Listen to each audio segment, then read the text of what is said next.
तर मित्रांनो, पुन्हा एकदा उपस्थित झालोय आणखीन एका नवीन व्हिडिओसोबत. तर मित्रांनो, या व्हिडिओमध्ये आपण चर्चा करणार आहोत काही चालू घडामोडींविषयी, म्हणजेच करंट अफेअर. व्हिडिओ जर तुम्हाला माहितीपूर्ण वाटला तर लाईक, शेअर, चॅनल पहिल्यांदा बघत असाल तर चॅनल सबस्क्राईब करा आणि समोर जे बेल आयकॉन आले त्याला ऑलवर क्लिक करा. व्हिडिओ खूप महत्त्वपूर्ण होणार आहे मित्रांनो, त्यामुळे शेवटपर्यंत पहा. मग चला जास्त वेळ न घालवता आजचा हा नॉलेज वन आणि माहितीपूर्ण व्हिडिओ सुरू करूया. Subscribe now and press the bell icon. Never miss an update.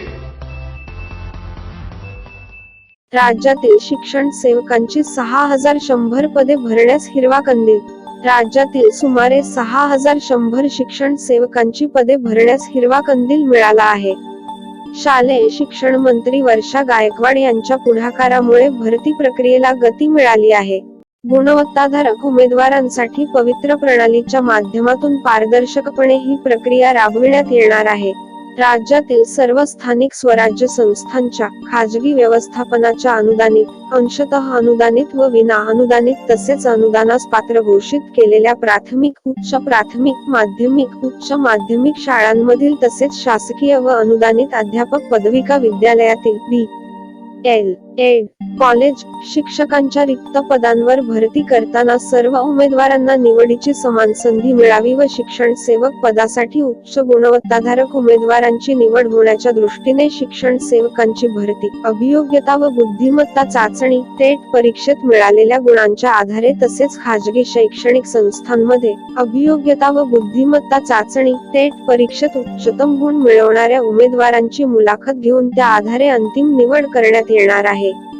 केंद्रीय रेल्वे मंत्री अश्विनी वैष्णव यांचा पहिल्याच दिवशी मोठा निर्णय. केंद्रीय मंत्रिमंडळात विस्तार करण्यात आल्यानंतर पीयूष गोयल यांचे रेल्वे खाते काढून अश्विनी वैष्णव यांच्याकडे देण्यात आलं आहे.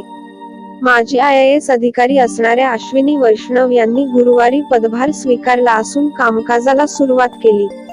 दरम्यान पहिल्याच दिवशी त्यांनी मोठा निर्णय घेतला असून रेल्वे कर्मचाऱ्यांच्या कामाच्या वेळा बदलल्या आहेत. रेल्वे कर्मचारी 2 शिफ्टमध्ये काम करतील असा आदेशच त्यांनी दिला आहे. रेल्वे मंत्र्यांनी सर्व कार्यालय आणि मंत्र्यांच्या कार्यालयातील कर्मचारी 2 शिफ्टमध्ये काम करतील असा आदेश दिला आहे. पहिली शिफ्ट सकाळी 7 ते 4 आणि दुसरी शिफ्ट दुपारी 3 ते 12 असेल. आजपासून या आदेशाची अंमलबजावणी सुरू झाली आहे, अशी माहिती रेल्वे मंत्रालयाचे DGP RDJ नारायण यांनी दिली आहे. अमेरिकेत नोटरी केलेले प्रतिज्ञापत्र 2 आठवड्यात सादर करा. नव्या माहिती तंत्रज्ञान IT नियमावलींचे ट्विटरकडून उल्लंघन होत असल्यास त्यांच्यावर कारवाई करण्याचे केंद्र सरकारला पूर्ण स्वातंत्र्य असल्याचा निर्वाळा गुरुवारी दिल्ली उच्च न्यायालयाने दिला. त्याचप्रमाणे नव्या IT नियमांचे पालन करण्यात आले असल्याचे अमेरिकेत नोटरी केलेले प्रतिज्ञापत्र सादर करण्यासाठी न्यायालयाने ट्विटरला 2 आठवड्यांची मुदत दिली आहे. त्यामुळे नियमांचे पालन न केल्याबद्दल किंवा नियमांची अंमलबजावणी करण्यात दिरंगाई केल्याबद्दल केंद्र सरकार ट्विटर विरुद्ध कोणती कारवाई करणार याकडे सर्वांचे लक्ष लागले आहे. केंद्र सरकार आणि ट्विटर यांच्यात गेल्या अनेक दिवसांपासून नव्या नियमावलीवरून संघर्ष सुरू आहे. तक्रार निवारण अधिकाऱ्याची नियुक्ती, ट्विटरवर कोणताही संदेश टाकणाऱ्या व्यक्तीची माहिती यावरून संघर्ष सुरू आहे. नव्या IT नियमांनुसार ट्विटरने नियुक्त केलेल्या अधिकाऱ्यांनाही नियमांचे पालन करण्यात आले असल्याचे प्रतिज्ञापत्र सादर करण्याचे आदेश न्या. रेखा पल्ली यांच्या पीठाने दिले आहेत. नोटरी केलेले प्रतिज्ञापत्र सादर करण्यासाठी 2 आठवड्यांची मुदत देण्याची विनंती ट्विटरने केली. त्यानुसार त्यांना मुदत देण्यात आली आहे. अमेरिकेत नोटरी केलेले प्रतिज्ञापत्र सादर करण्यासाठी मुदत देण्याची विनंती ज्येष्ठ वकील साजन पुवया यांनी केली. त्यानंतर न्या. पल्ली यांनी या प्रकरणाची पुढील सुनावणी जुलै 28 रोजी घेण्याचे निश्चित केले आहे. देशात करोनाचे आणखी 45,892 नवे रुग्ण. 45,892 जणांना करोनाची लागण झाल्याने बाधितांची एकूण संख्या 3,07,09,557 वर पोहोचली आहे.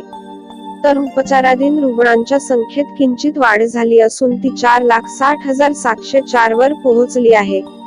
गेल्या 24 तासांत 817 जणांचा मृत्यू झाल्याने मृतांची एकूण संख्या 4,05,028 वर पोहोचली आहे, असे गुरुवारी केंद्रीय आरोग्य मंत्रालयाच्या वतीने सांगण्यात आले. उपचाराधीन रुग्णांचे प्रमाण एकूण बाधितांच्या 1.50% इतके असून करोनातून बरे होण्याचे प्रमाण 97.18% वर पोहोचले आहे.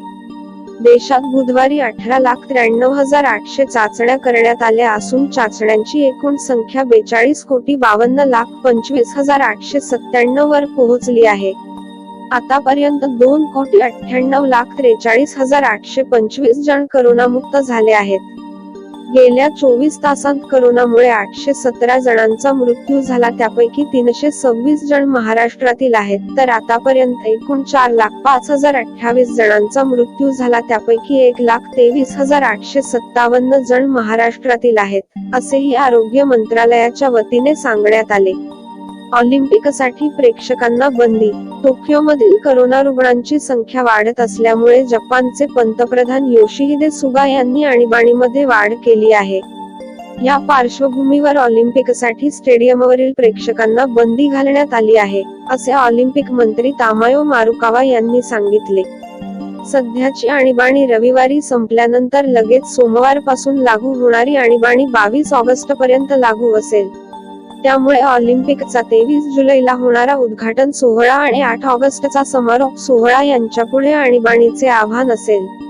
दूरचित्रवाणीनुरूप ऑलिम्पिकसाठी प्रेक्षकांवर बंदी असेल, असे आंतरराष्ट्रीय ऑलिम्पिक परिषद (IOC) आणि ऑलिम्पिक संयोजन समितीने जाहीर केले. करोनाच्या डेल्टा उत्परिवर्तनाचा धोका लक्षात घेऊन महत्त्वाच्या उपाययोजना करण्यात आल्या आहेत. त्यामुळे प्रेक्षकांना ऑलिम्पिक पाहण्यासाठी स्टेडियमला हजर राहता येण्याची शक्यता कमी आहे, असे पंतप्रधानांनी आणीबाणी जाहीर करताना म्हटले होते. आणीबाणीच्या कालावधीत मद्यपींचा वावर असलेले बार, रेस्टॉरंट आणि कराओके पार्लर्सवर बंदी घालण्यात आली आहे. टोकियोमधील रहिवाशांकडून घरी थांबून दूरचित्रवाणीवर ऑलिम्पिकचा आस्वाद घेण्याचे आवाहन करण्यात येत आहे. गुरुवारी टोकियो शहरात 896 करोना रुग्णांची नोंद झाली आहे. आधीच्या मंत्र्यांशी चर्चा करा, न थकता काम करा, मोदींनी नव्या मंत्र्यांना सांगितली. काम की बात. पंतप्रधान नरेंद्र मोदींनी मंत्रिमंडळ विस्तारानंतर दुसऱ्याच दिवशी म्हणजेच गुरुवारी सायंकाळी सर्व नवीन मंत्र्यांनी पदभार स्वीकारल्यानंतर एक बैठक घेतली.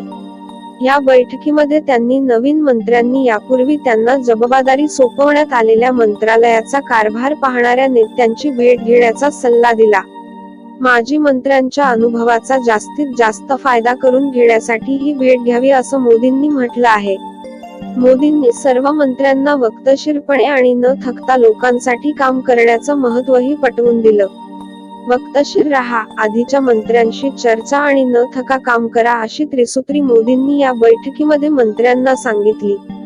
नवीन मंत्र्यांनी त्यांच्यावर सोपवण्यात आलेली जबाबदारी पूर्वी ज्यांच्याकडे होती त्यांच्याशी चर्चा करून त्यांच्या अनुभवाचा फायदा करून घ्यावा, असं मोदींनी सुचवलं आहे. खास करून सध्या जे नेते मंत्रिमंडळात नाही पण त्यांनी महत्त्वाच्या जबाबदाऱ्या स्वीकारल्या होत्या त्यांच्याशी चर्चा करण्याचा सल्ला मोदींनी दिला.